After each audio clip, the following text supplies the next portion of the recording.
YouTube, what's going on? So things are definitely slowing down in flatbed world. They laid me over for a whole day to load a 3,000-pound box on a 53-foot trailer. It's a tool, basically a fancy drill bit for look at when they start laying you over for 3,000 pounds.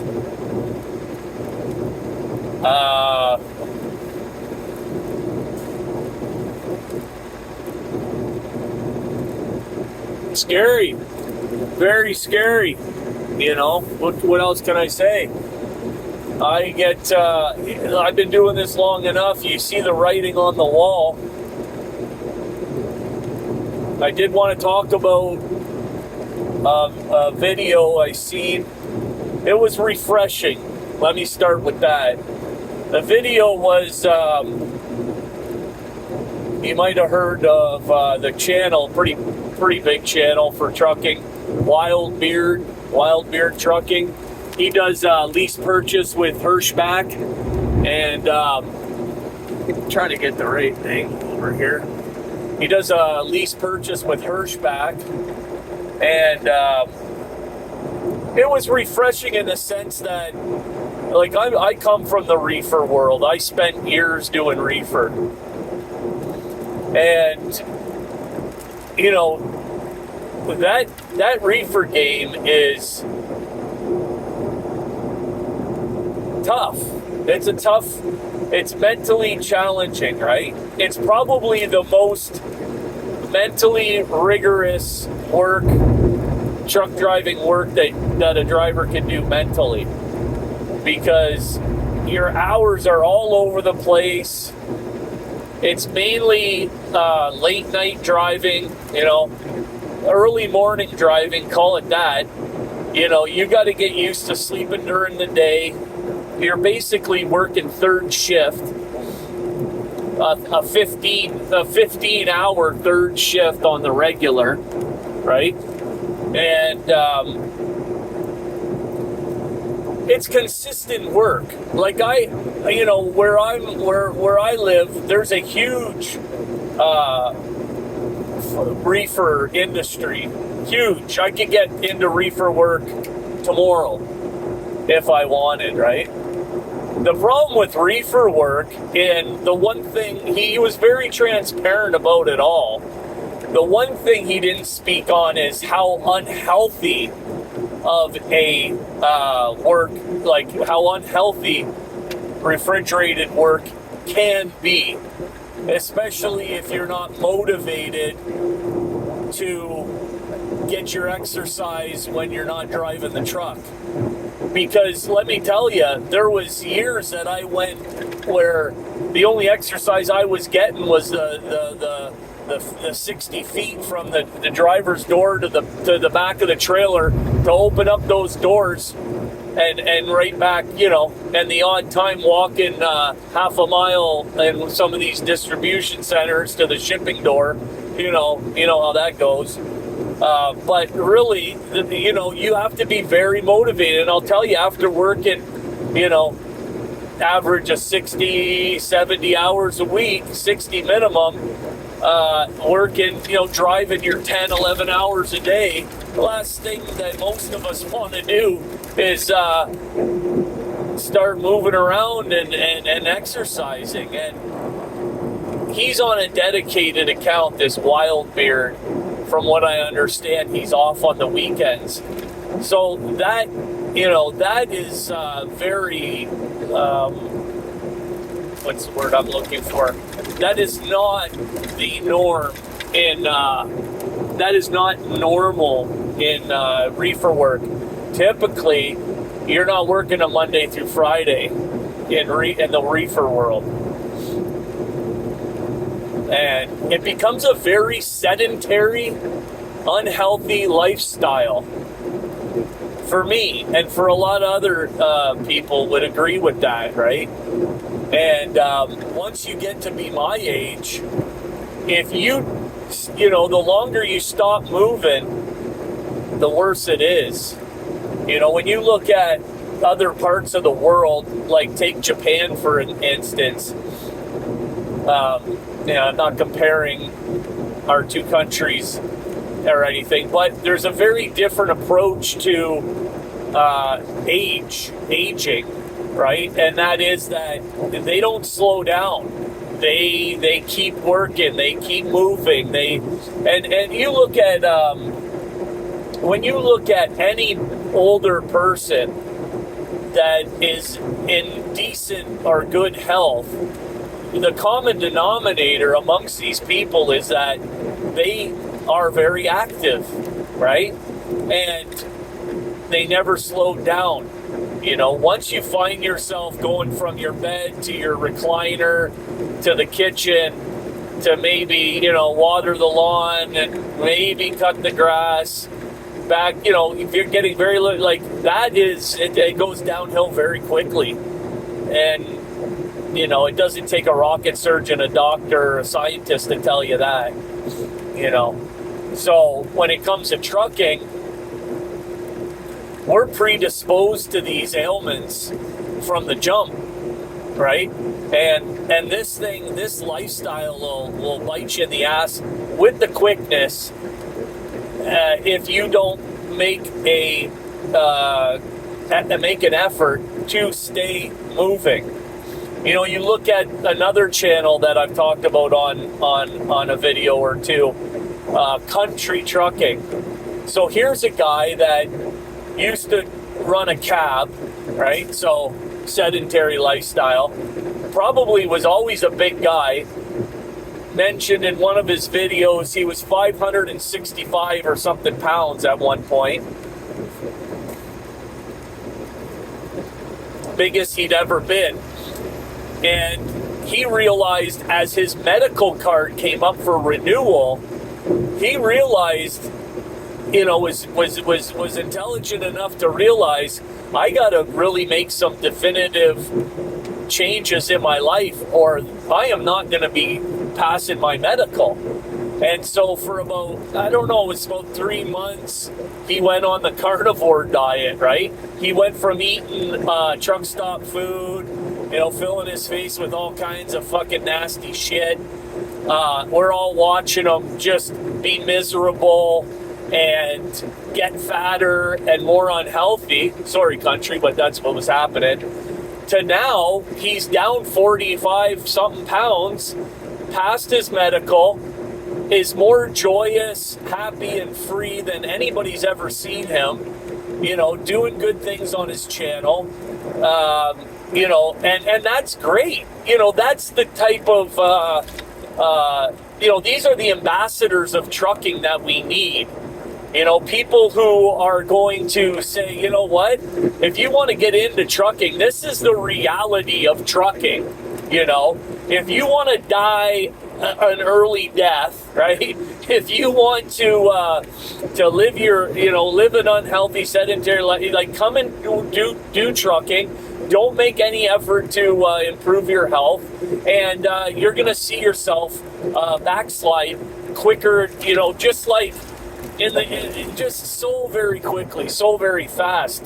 The weeks go by quickly. All of a sudden, it's 6 months later. Next thing you know, it's 3 years later. Next thing you know, your medical card's coming due, and you're on blood pressure medication, diabetic medication, and can't touch your fucking toes, can't do up your shoelaces.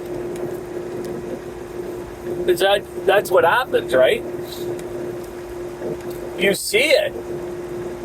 And, you know, there used to be I don't have Sirius radio anymore. I know a lot of you do. But, when you talk about, there was a trucking channel on Sirius Satellite, and this guy used to preach this, you know, this whole thing shove it down truck drivers' throats about, you know, the diabetes, and there's a cure for diabetes, and You know, you don't have to take diabetic insulin when you're pre-diabetic. You can still turn it around, you know, and for those of you whose doctors have told you you're pre-diabetic, you need to go on insulin, you need to tell your doctor you would like a second opinion, or you'd like to, because there are choices, right? And what it entails is making a definitive diet change, and that means cutting out all sugars out of your diet. And for those of you who aren't very nutritionally wise, right? I mean, I'm a chef. Previous to truck driving, that's what I did for a living, right? I'm a journeyman, you know, chef. Went to school, got the ticket, all that shit.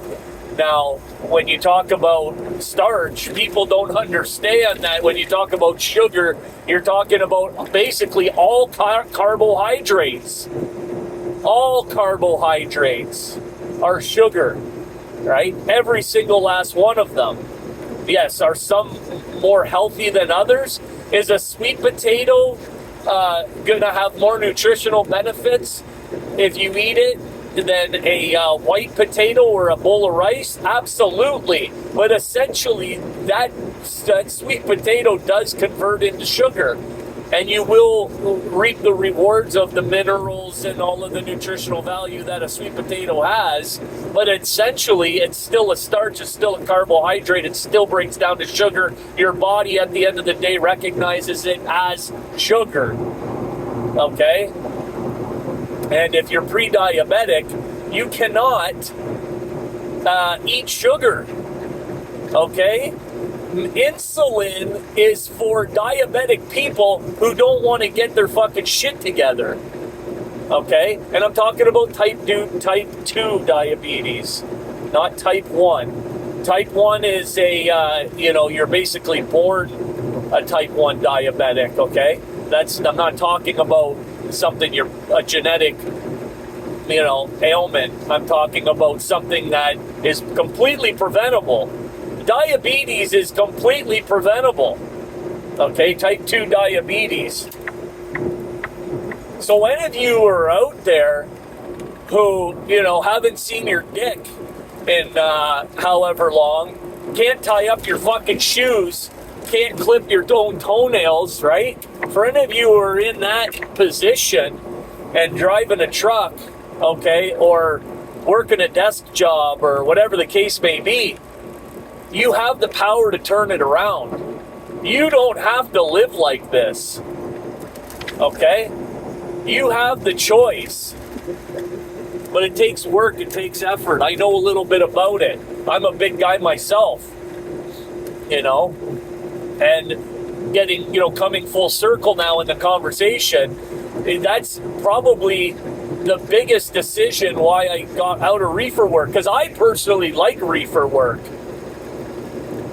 I like being out on the road at 3, 4 o'clock in the morning, empty roadways. Right? I appreciate that. I have no problem with that. Hammer down, let's get her done. Flying through Chicago, Atlanta, I don't care, name Boston, I don't care, name the city center, New York City, flying through there, getting it done. Just putting it down and getting it done. I enjoy that. That suits my personality, right? I got the big ADHD, right? I'm all over the fucking place. I like to go, go, go. And it was a big adjustment. Very difficult, the adjustment to go from, pounding it down, getting it done, to taking my time, right? Load checks and fucking, sitting in traffic and working 9 to 5, working like the day shift. It's very, very difficult for somebody like me.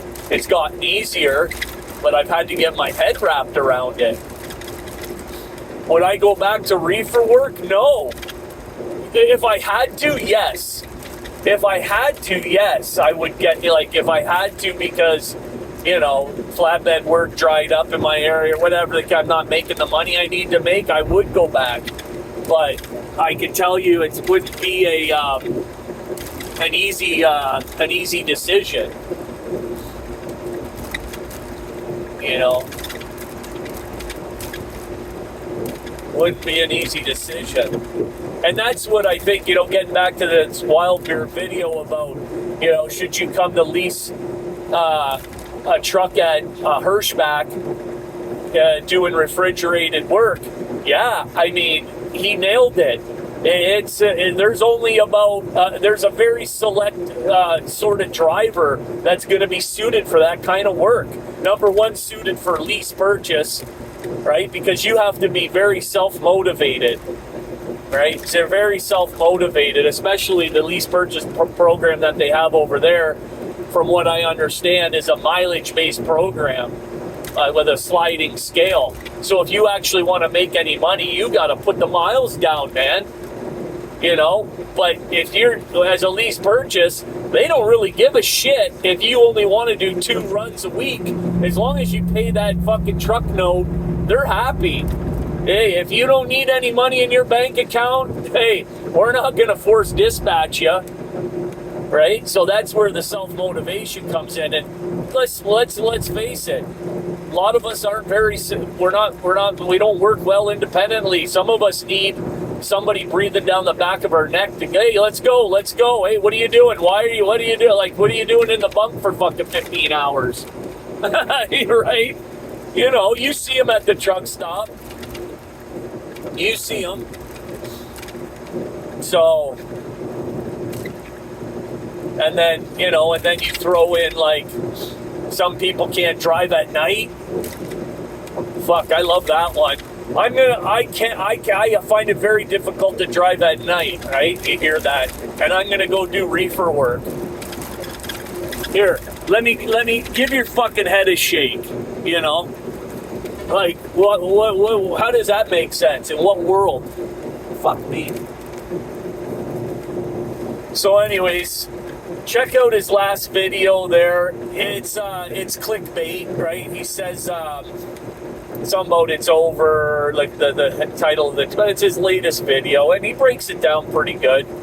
Like I said, it was refreshing because it was honest, you know, and that's always the problem that I've had with the YouTube trucking genre is the fucking smoke and mirrors of it all, and that's why, you know, this channel has loyal viewership. Because I don't blow it out. I don't blow it out my ass. I don't piss on your leg and tell you it's fucking raining. This is the way it is. Trucking is, especially what it's become, is not for everybody.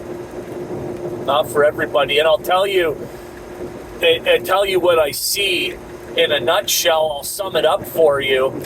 Is the type of people that are getting into trucking right now in these days is out of fucking pure desperation. And desperate people behave poorly. Does that make sense? Desperate people do fucking some foul shit.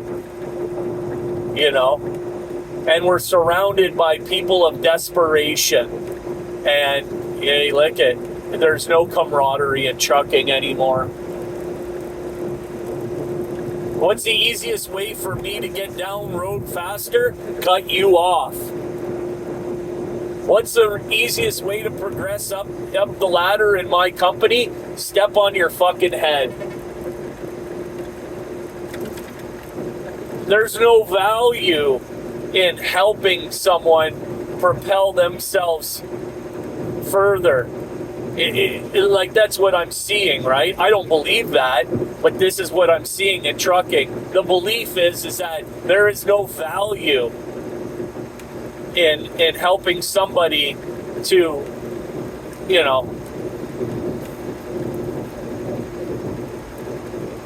But the truth is, anybody who's lived long enough and is in touch with reality is that's the only way to get ahead in life.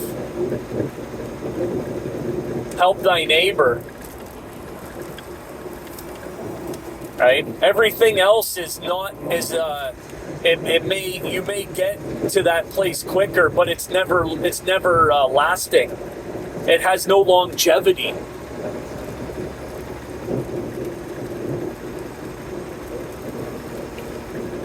Yeah. So, but everybody sees trucking as a fucking shortcut. Then it's not, right? I mean, go into the truck stop, into the bobtail area at any truck stop, and look at all the truck drivers that are fucking parking their truck at the truck stop bobtail, and they're living there. Check it out next time. Almost every truck stop I go into, if you get into the bobtail area, and you can tell who's living in their truck because it's got trash all over the fucking place, and you know they're living in their truck. And I mean, a lot of you guys are out here, over the road guys. You're living in your truck full time. That's your home, right? And you're working towards a goal, and you're doing what you can to save some money, and you know that's all very commendable and admirable. And I mean, I wouldn't want to be there, especially at, like, I see people that are in that position at like 40 years old. 40, 45, 50 years old, you're living in your fucking truck. That tells me all I need to know about your decision-making skills. I'm not trying to, like, be that guy, but I mean, I'm just speaking the truth, right? And shit happens. I get it. I'm not coming from a place of judgment, but everything happens for a reason, right? But it's scary because, there's such a homelessness problem in this country, worse than it's ever been. And